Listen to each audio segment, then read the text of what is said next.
everyone. Today I'm so excited to talk about my pet dog Badri.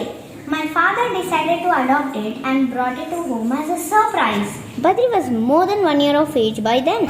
It took time for us as well as my dog to get used to each other. We used to play a lot with him to make him our friend.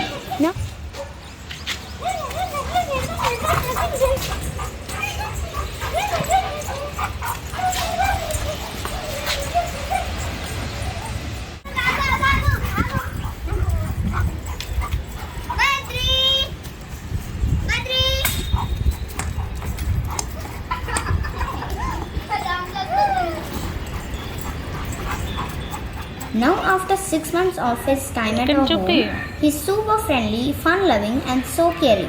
I feed him his favorite food and help my father give him a nice bath. He loves playing with water and running with us. He's super